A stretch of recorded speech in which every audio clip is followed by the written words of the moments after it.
Soyez le bienvenu au journal d'émergence d'Abidjan.net. Ce que nous faisons, s'il y a des gens qui veulent nous apporter des éclaircissements, ces personnes peuvent faire le 0225 01 01 08 02 31.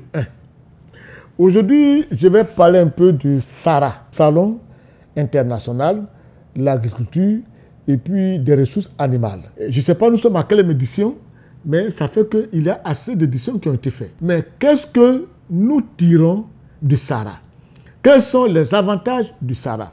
Qu'est-ce que la Côte d'Ivoire y gagne? Et moi, j'estime que après plusieurs éditions, il faut faire un bilan. Parce que chacun doit exposer sa technologie agricole, ses avantages agricoles. Et puis, c'est la Côte d'Ivoire qui reçoit. Les autres pays viennent exposer. Nous qui recevons SARA là, qu'est-ce que nous gagnons? Parce qu'aujourd'hui, en Côte d'Ivoire, il faut avoir l'honnêteté de le dire.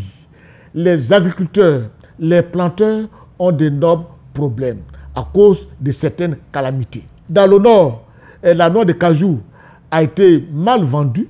Il y a même des années où ça n'a pas été du tout vendu. Quelle solution nous avons trouvée?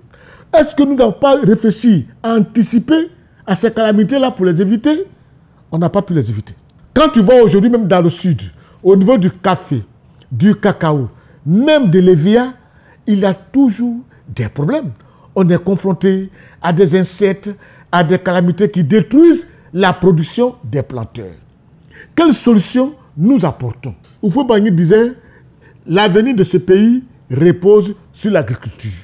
Mais je ne peux pas concevoir qu'on nous dise que l'avenir de ce pays repose sur l'agriculture et puis chaque fois en Côte d'Ivoire, nous avons des pénuries alimentaires, des pénuries de première nécessité en Côte d'Ivoire. Le riz manque, tout manque.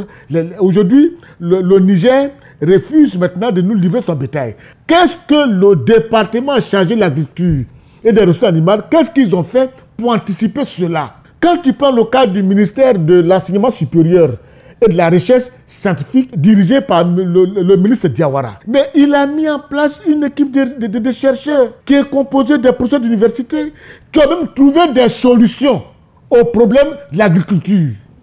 Mais est-ce que le département de l'agriculture s'est mis en contact, en rapport avec le ministère de la recherche de M. Diawara pour bénéficier de ces recherches-là et les mettre à la disposition des planteurs pour le bien-être des Ivoiriens? Parce que si on a créé un département de recherche, c'est pour que tous les autres secteurs bénéficient de cela. Le riz, on n'est pas autosuffisant là-dessus. Les tomates manquent, on est obligé de faire venir de l'oignon du Mali, bien du Burkina. Mais dites-moi, nous, quelle est notre politique agricole? Aujourd'hui, on veut manger agouti, on veut manger hérisson. Tant que deux agoutis ne se mettent pas ensemble, pour aller s'accoupler, nous, on ne mange pas. Réfléchissez à ça. Quelle solution on doit trouver pour qu'on mange? Réfléchissez à cela. Moi, je suis très content de l'arrivée de SARA. Je faisais partie même des premières personnes qui visitaient SARA. Mais après plusieurs éditions, cette année, j'ai dit, mais attends, je vais chercher quoi dans SARA? Je ne vois rien. C'est pour que le Burkina m'envoie les bœufs qui sont costauds. On va en avoir, le Ghana va envoyer ses gros ignames et ses gros manioc. C'est tout. Qu'est-ce que nous met la Côte d'Ivoire? Quels sont on tire dedans? Voilà. Je demande aux responsables de ce département de faire une communication pour nous dire exactement qu'est-ce que la Côte d'Ivoire gagne. Parce qu'aujourd'hui, voyez-vous, nos planteurs se lèvent ici, ils s'en vendent leurs produits au Ghana et on les menace. Pourquoi ils vont vendre là-bas? Toujours, je vous dis, au lieu de les menacer, pour les empêcher d'aller vendre au Ghana, ce que le Ghana fait, et puis ça va vendre là-bas, là, faire ça ici, comme ça ils ne vont plus aller faire là-bas. C'est ça. Tout n'est pas menace. Menace par rapport à quoi? Menace par rapport à quoi? À la prochaine.